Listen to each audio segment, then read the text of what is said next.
A former congressional candidate seemed to support an investigation into a QAnon conspiracy theory on stage at CPAC in Florida yesterday. During a panel discussion, Angela Stanton-King cited QAnon's claims that liberal elites are pedophiles. It was a rare public endorsement of a phenomenon that is usually found in the dark shadows of the internet. And later that day, Q adherents in online forums and chat groups keenly pored over and picked apart former President Trump's speech. So let us talk more about this. Talk about the CPAC and QAnon and all of that stuff. I want to bring in Dan Patterson. Dan is a CBSN technology reporter, and he's been following this story for us. And Dan, I mean, one of the things that you have sort of been keeping an ear to, if you will, is, the conversations that happen online. And what I've learned from you in our previous conversations is, whether these people are overt QAnon adherents or just people who maybe not even aware that some of the things that they're picking up on have come from QAnon conspiracy theories. They have been watching the president all along for any hints of what their next move should be, looking for instructions, if you will. And so, of course, I imagine they were really tuning in to the president's first public speech since he left office, the former president. First of all, how did the QAnon online community sort of react when former President Trump gave his speech? Yeah, good to see you, Anne-Marie. And you make an incredibly important point. Many of the baseless theories that are at the heart of QAnon are filtered out to more mainstream social networks by using softer language that then pulls people further into the conspiracy. Watching QAnon chat rooms, and I was primarily in Telegram rooms, but I was also on the dark web and a few other channels. In one word, the reaction was gleeful, but another word is violent. And I don't mean that the reactions were alluded to violence. Let me read one meme that was shared across a Telegram chat room that had close to 90,000 followers. If the BS doesn't come to a halt, you will see 83 million gun owners walk out of their homes like this. And it features a gentleman in fatigues with an automatic rifle.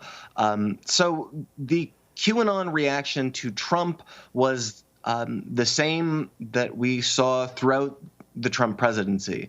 He is the center of this conspiracy, and he amplifies this conspiracy. They worship him in ways that are not democratic, but resemble cultish types of behavior. Often QAnon believers look for specific phrases or hand gestures or just hints, little sort of tidbits that they often interpret in a way that is perhaps much more than what they actually are. Did you hear anything or see anything in Donald Trump's speech that you thought, well, that's like directly something that QAnon would grab onto? Well, a lot like numerology, QAnon kind of looks for these symbols, and they use gestures and specific keywords to kind of validate their beliefs, whether they are intentional or not. And we have seen former President Trump dog whistle and signal to QAnon kind of overtly in the past. During Mr. Trump's speech, we didn't see anything overt, although, again, the QAnon chat rooms certainly saw all sorts of symbols, and they used these to kind of further the dates which the conspiracy will come true, and to kind of, again, amplify a lot of the baseless things that they use as tenets of this conspiracy.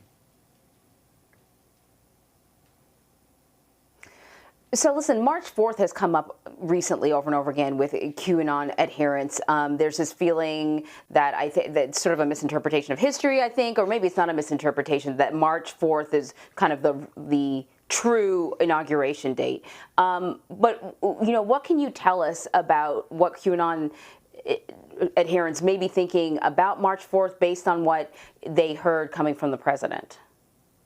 Well, I don't want to amplify a lot of the, again, baseless details that go into March 4th. It surrounds a whole bunch of different conspiracies about the U.S. being a corporation instead of a democracy. But get it, March 4th, March forward, March 4th. But the media has, and many who cover, like myself, who cover disinformation have kind of picked up and reported on this March 4th date. And then QAnon sees in their chat rooms, they see that the media is talking about this, and they say, hey, the media, the evil media is talking about this date, so let's shift it again. So you remember a moment ago where I talked about the ability of this group to kind of change definitions and move their particular dates into the future. This is something that we see all sorts of different groups do to kind of justify, at least historically, a lot of religious groups would use this to kind of justify when the rapture was coming or some dates that ended up not happening. QAnon does the